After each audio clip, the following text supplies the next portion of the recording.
Ethan was many things, but the thing he prided himself on never being was boring.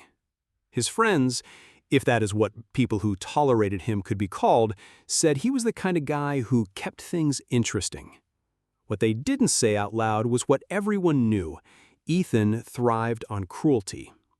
He didn't pull pranks for laughs, but to feel something when the rest of the world seemed dull, scaring classmates by grabbing their feet from neighboring bathroom stalls, swapping out porch decorations for rotting trash, sneaking into backyards at night just to rearrange patio furniture, among other mild, mindless cruelties, afforded him the rush he wanted.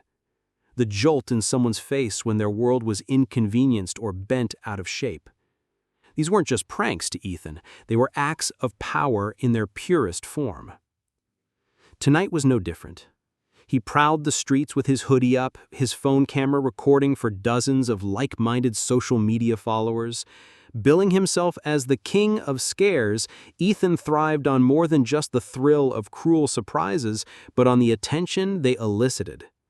Tonight, he planned to find a lonely, vulnerable victim and give them the scare of a lifetime. He would have a hearty laugh about it later. He went out past midnight and prowled the nearly deserted streets, gleefully scoping out a potential victim. At the corner of Ashwood and Vine, he found the perfect one. An old lady, sitting alone at the bus stop. She was illuminated by an overhead light of the bus stop's semi-enclosure, which buzzed and flickered, spilling a jaundiced glow over her shoulders. She was hunched slightly, knitting needles flashing silver as her hands worked. A small shopping bag sat by her feet, stuffed with yarn. Ethan grinned. An old lady, all alone at a bus stop in the middle of the night. He was sure she was doing all she could to keep herself awake, probably tired beyond what words could describe. A good scare would really shake her awake. Too easy. He crossed the street slowly, muttering into his phone, "Watch this, midnight grandma's about to meet the blockbuster." He called himself that sometimes, as if he were some kind of legend. He crept close, setting his phone down some 15 feet away as he silently approached the old woman from behind.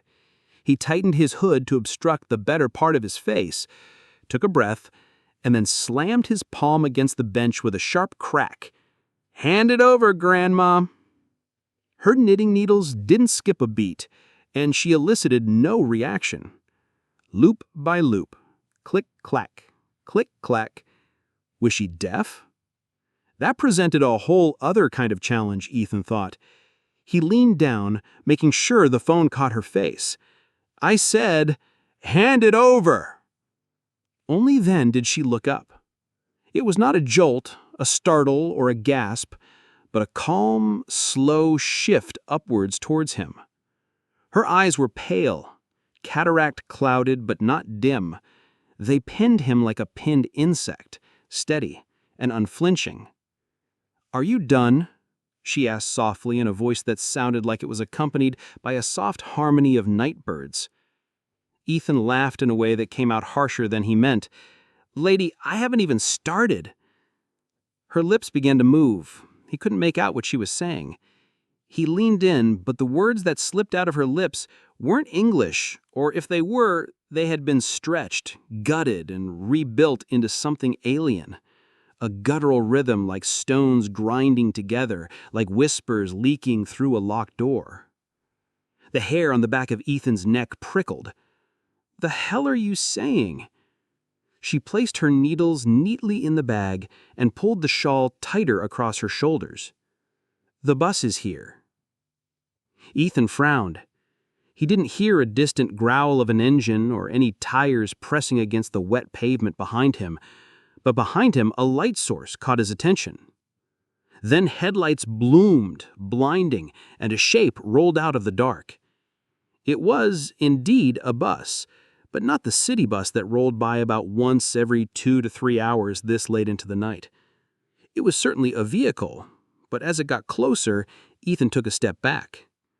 This was more like something wearing the shape of a bus. It groaned to a stop, air brakes sighing. The doors hissed open with a metallic gasp.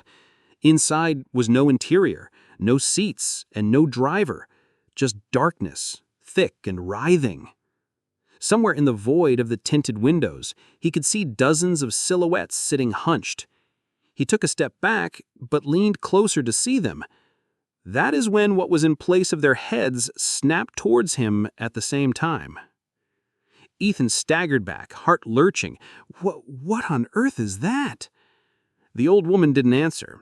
Her silence said enough.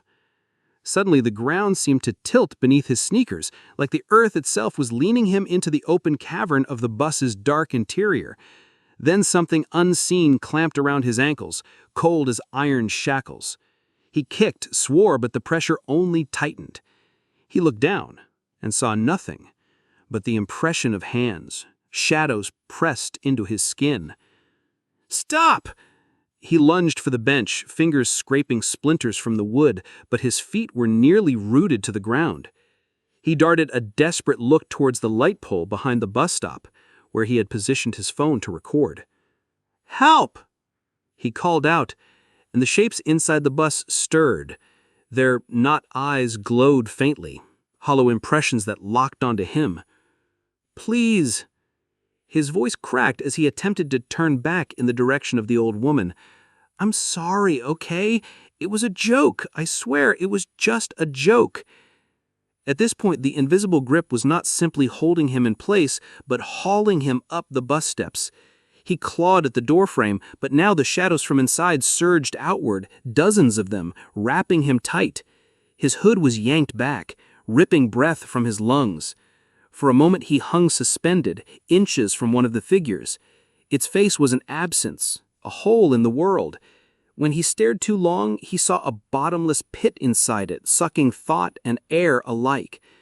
Then he screamed as the darkness pulled him inside. His scream was muffled and eliminated as the doors folded shut.